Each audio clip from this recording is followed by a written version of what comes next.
Well, first of all, the interest, as you know, is on several levels.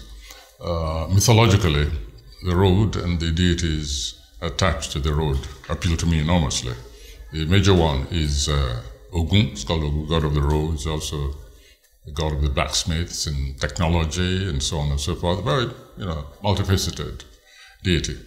But then, and I grew to love the open road, literally. One of my favorite exercises, I was much younger, was just to get up early in the morning and just drive on the empty roads and watch dawn break out, very picturesque and very serene. These were things I enjoyed early on.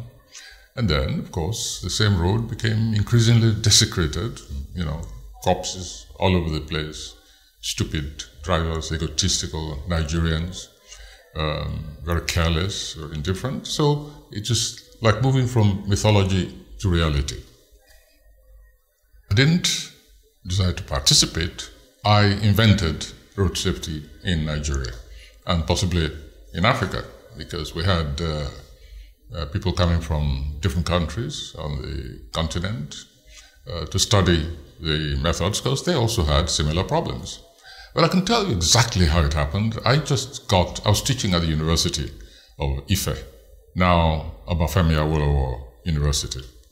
And the road that stretch between Ife and Ibadan, which is the next capital of the West, so to speak, very much frequented. And it was one of the two main passages into the interior from Lagos, the capital.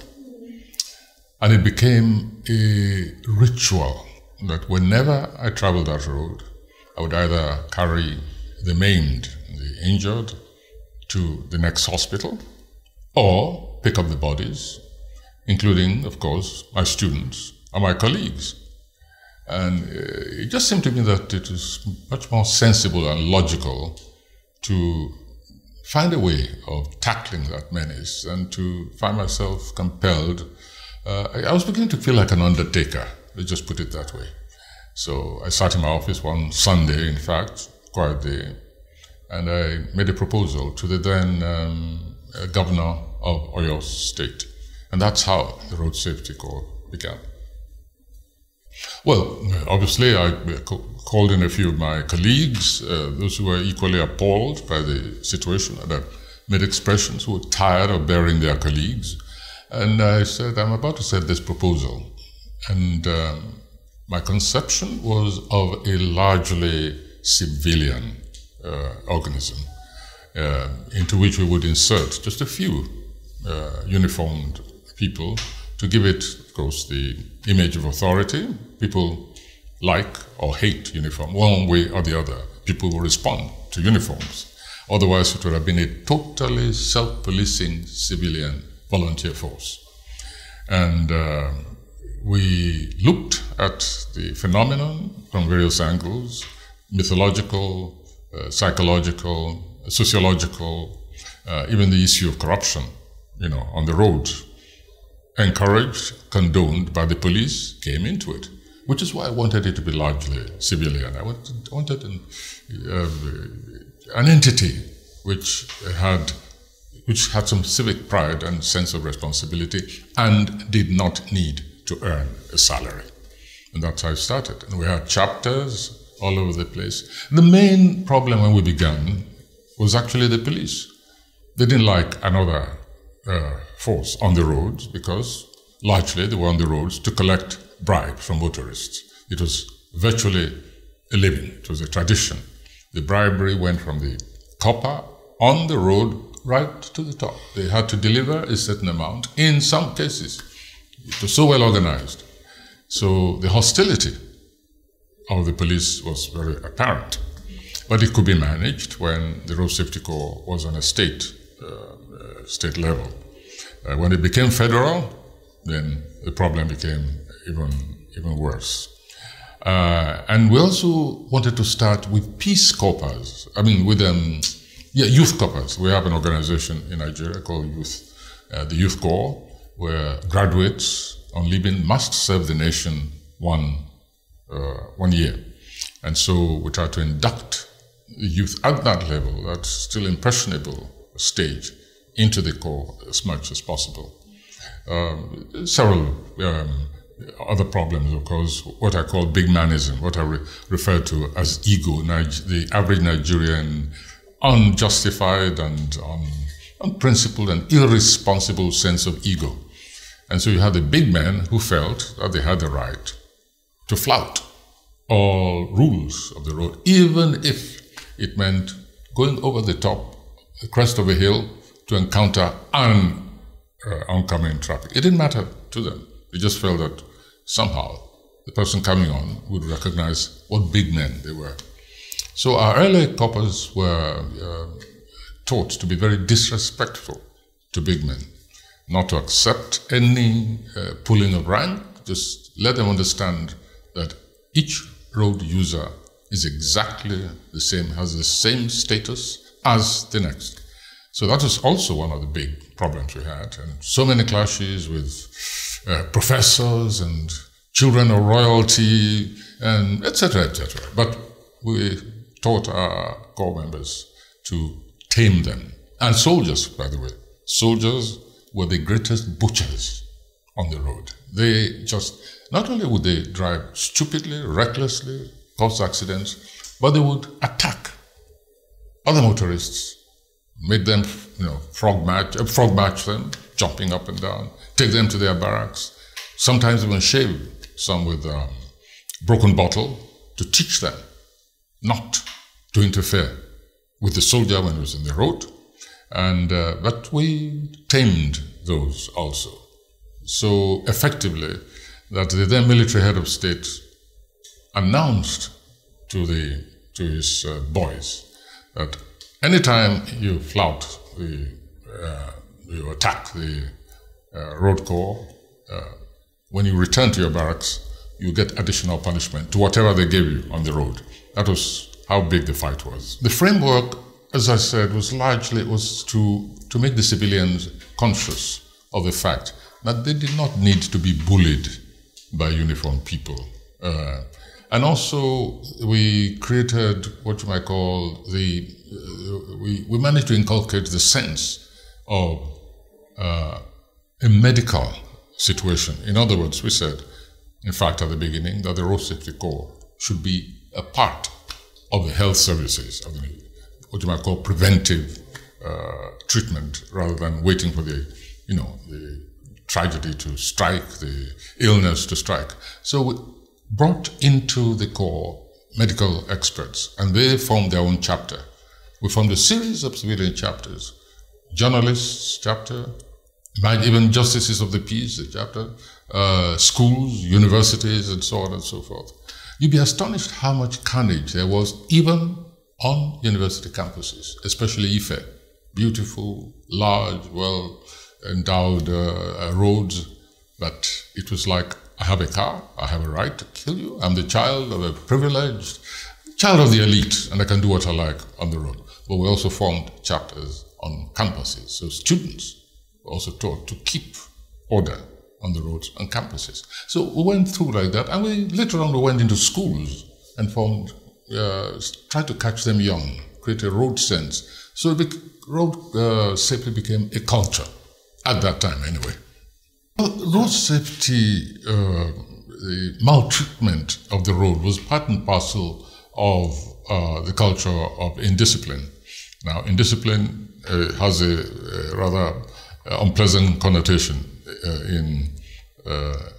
Discipline, rather, has a rather ugly connotation, because we had a brutal military regime at one time whose excuse for maltreating civilians was to inculcate discipline. So that word, was not very much favored during that period. But that military dictator was absolutely right. All you have to do is go on the roads, even today. You're astonished that human beings could behave so aberrantly, with such disregard for the next road user. So that used to make me mad, even if no accidents were involved. There are a fact that a citizen felt that he or she had some rights, some special rights over other people. It was a kind of fascism I found, and we tried to break people free of that mentality. I believe there was. At that time, for instance, the saying on the road was the fear of the road safety corps is the beginning of wisdom. That's really how serious the public took it. Those who resented it at the beginning would come around and say, oh my God, why didn't anybody think of this before? This happened to me yesterday, and I was just in despair when the road safety corps came along, sorted out the motor tangle. A journey which used to take about 2 hours went back to a reasonable 1 hour, even 1.5 hours. And the impact was such that when the politicians came in, returned to government after military dictatorship, you've heard the word rigging, of course. I think it was a Nigerian invention, quite frankly. And the politicians needed the roads to move false ballot boxes, to move fake uniforms all over the place at election time. The politicians needed the road to empower their thugs. And so they terrorized the populace on the roads, especially. They just, pile up thugs in about 3 or 4 vehicles and just drive crazily all over the road. Terrorized everybody. Well, the road safety corps was taught to stand its ground, and became drawn into politics indirectly because they had no respect for anybody's thugs. They fought back and stopped. For instance, once there was an ice, what's it called, that freezer, fish, mobile refrigerator, there's a word for it. Anyway, supposed to be stocked with fish. I remember one instance, that idiot drove crazily, was arrested, opened the doors, what did you find? Uniforms, police uniforms, military uniforms, ballot boxes. Because of that, the politicians decided to evoke one ancient, totally obsolete colonial law, which gave the right to patrol to operate on the roads to federal structures. So they chased out, passed a law saying that the federal, at the center, mind you, they passed that law, more or less chasing the road safety corps off the roads. Well, statistics just skyrocketed. The figures are there. So when the military came back, they began to lose. They found that they were losing more officers on the roads. Some of their finest officers died on the roads than on the battlefield. And one of the Supreme Council met apparently and said, this has to stop. And so at their meeting, they debated it, and they asked the then Minister of Foreign Affairs, colleague of mine, Bolaji Akinyemi, to come and appeal to me, not only to bring the road safety corps back fully on the roads, but to turn it into a federal organization.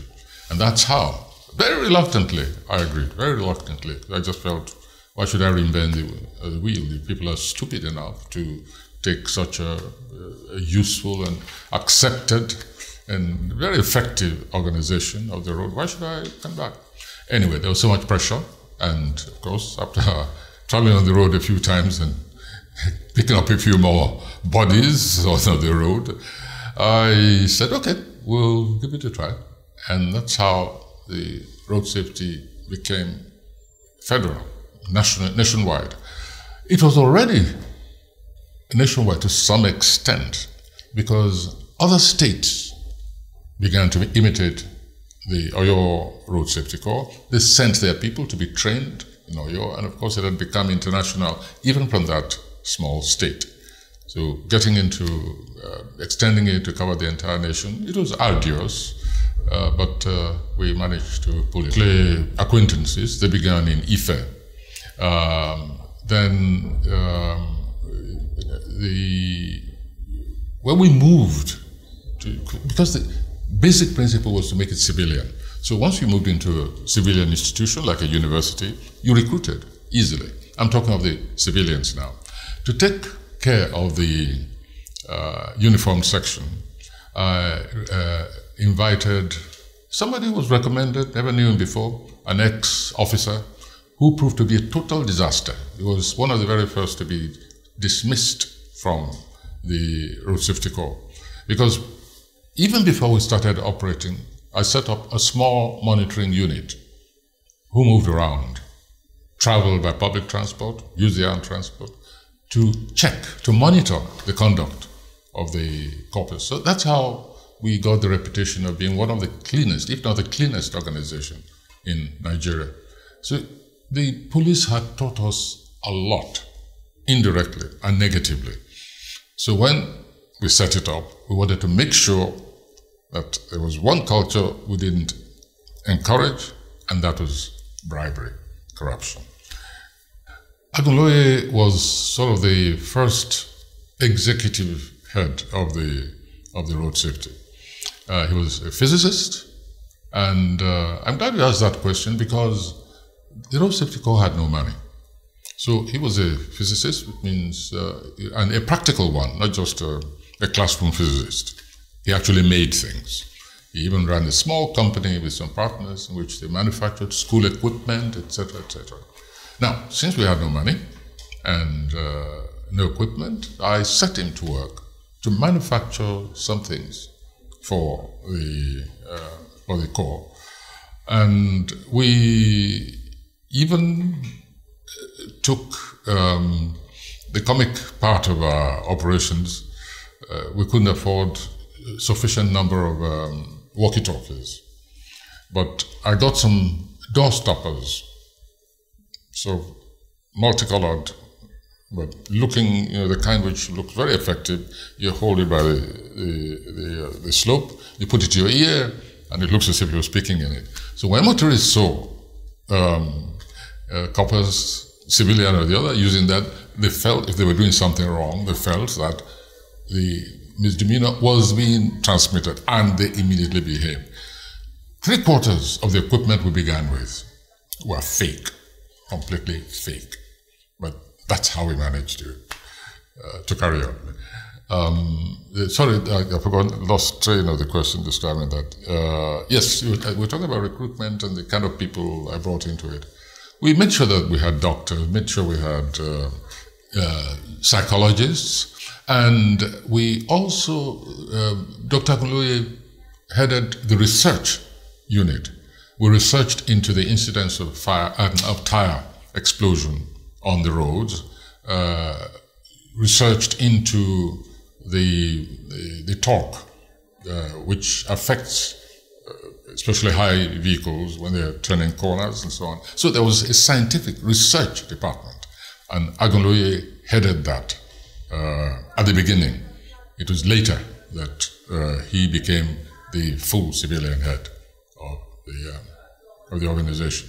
We had complete support. It is so ironic. We had more support under the military regime than under civilian regime. And when Obasanjo, who was once a military dictator, then came back as a civilian president, he decided to merge the Road Safety Corps with the police. I pleaded with him. I said, don't do it. This is not a police force. It's more a civilian organization, civil organization. And whatever you do, don't merge the Road Safety Corps with the police. Well, he went ahead and did. And of course, the Road Safety Corps members picked up police habits, very bad habits.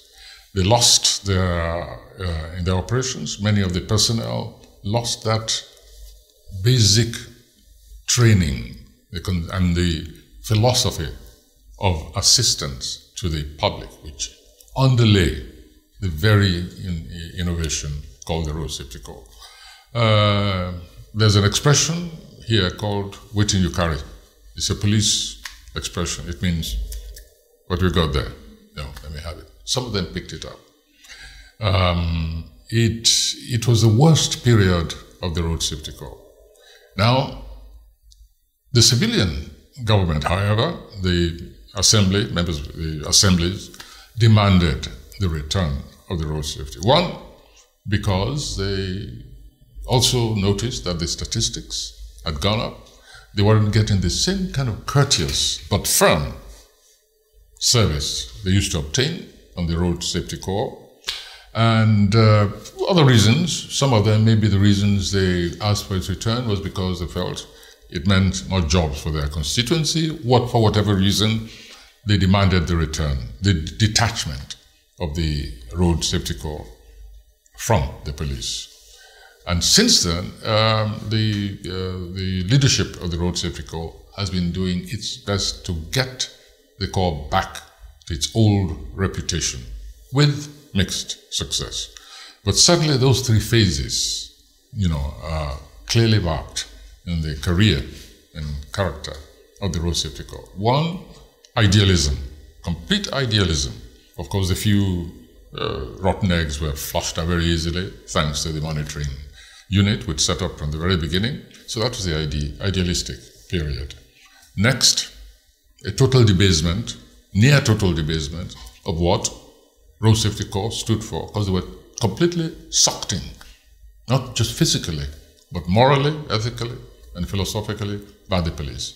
And the third phase is now, which is on the up and up, a restoration of the dignity and commitment of the road safety. The civilian involvement diminished in the years immediately following the detachment from the police. I went to the road safety headquarters in Ibadan one day. I visited, and I was shown around the operations room. They all had equipment which we never dreamt of during that time. But I mean, they could pinpoint where there's a vehicle, where any time, anyhow. But the immediate prior regimen, I was not particularly impressed with it, and I didn't I didn't associate with the Road Safety Corps the way I used to do, even long after I left chairmanship of the Corps. I still considered them family, for some time. And when a new leader was chosen, a new head was chosen, I felt that he was more interested in gadgets than the actual road safety work, and that also percolated through the entire personnel. Road Safety Corps had become, it was like fashion. that frankly was my feeling. And I told them, he came to see me in Abeokuta, and I said, try and get hold of the founding members. And he himself said he'd already identified them. He said, and the difference between them and the ones which were being recruited, it was just phenomenal. So I said, well, also try and get hold of some of the former civilian members. We call them special marshals on the road. Just see what they did. Resurrect. We have programs like Teaching Teacher. We call it Operation Tito, T-I-T-O. We had chapters in schools. The level of civilian commitment was enormous. But I found that the prior leadership, for some reason or the other, wanted to keep civilians at a long reach. Well, this also caused, for me, a lowering of the verve that the civilian population experienced at the hands of the Road Safety Corps. Since the present leadership came in power, this is only a few months ago. I've been watching from a distance, and not because he's there right now, but he's one of the originals, and I think he's bringing back. My observation is that he's bringing back the old spirit, the old sense of commitment. One of the things which has been lost by the way, has been the willingness to make lessons on the road, to punish offenders. If you travel along the roads today, when there's a little obstacle, it's a nightmare. People are driving on the right, on the left, overtaken at the most unbelievable situations. Then on the other lane, maybe they've encountered an obstacle too. So they come, and there you have a gridlock. I've heard of times when it's taken people, when people have slept on the road. That was quite a while ago, mind you. But people actually slept between Ibadan and Lagos. People slept in their vehicles all night because nobody could break the logjam. Recently, I drove from Ife to Ibadan. As I was coming out of Ibadan, that dual carriageway became totally a pit of snarling mongrels. You know, there was facing sideways. I said, where is the road safety corps? That situation happens because the sense of punishing, you know, the erring driver, especially the stubborn ones, the ones who begin the rot, the ones who think that it's all right to charge at an oncoming vehicle, that spirit has been lost. I no longer see vehicles lined up on the roads who kept there 1 hour, 2 hours, 3 hours, some with their tires deflated, to teach them a lesson they will never forget. I don't see it on the road anymore. I think the spirit of coziness, of laissez-faire, which was implanted in the road safety corps by this fusion with the police, it'll take a while to eradicate it altogether. The incident I'm telling you, which, in the midst of which I found myself, the vehicles were at least 16 across the road in all directions. How we got out eventually with the punishment, undeserved punishment of about 2 hours delay, I have no idea. But eventually, somehow, we found a way out. It's very difficult. I never measure achievements of things I'm involved in. I can only make comparisons. That this happened at this time, this happened, these are factual. In terms of the word achievement, what we set out to do, I think we succeeded in doing, which was at least to set up an organization with a conscience. And at least the corpses I was picking up on the road diminished. I could get from A to B a little bit faster and without being bloodstained. Or another creative endeavor. Which was, for me, it was an act of creativity. That's all it was. Just bringing something to life from virtually nothing. I enjoyed the work we did, and the sense that people were showing appreciation, and at the beginning suspicious, and people joining up and creating communities all over. The whole country was networked with communities of the road safety corps. Well, I pulled out a long while ago. I don't know whether those are still there. We even had a hunters chapter. Yes, hunters chapter, more than one. So they go hunting in the weekends and so on. Then they patrol the roads all the time. It was just creating something different. Yes. I think they should just stop being Nigerians on the road. That's all I can say. When you're on the road, just forget you're a Nigerian and behave like a human being. It's frankly on the up and up again. I think so. I think the road safety corps is in a few years, we're back to what it was when we started it. I'm pretty confident about that because we have one of the pioneers now at its head. He knows it better reform and head backwards to that standard, or he'll hear from some of us, the pioneers. So he knows we're watching him.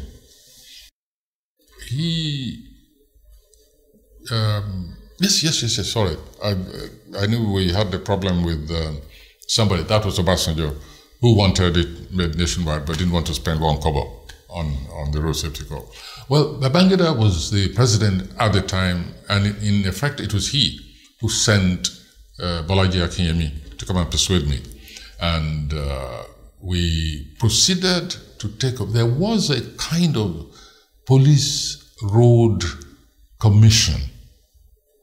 And since funds were not coming, we somehow managed to get Babangida to ask the commission to turn over all their vehicles. We just sat there, were used by the commission for whatever they wanted, anything but actual road safety work.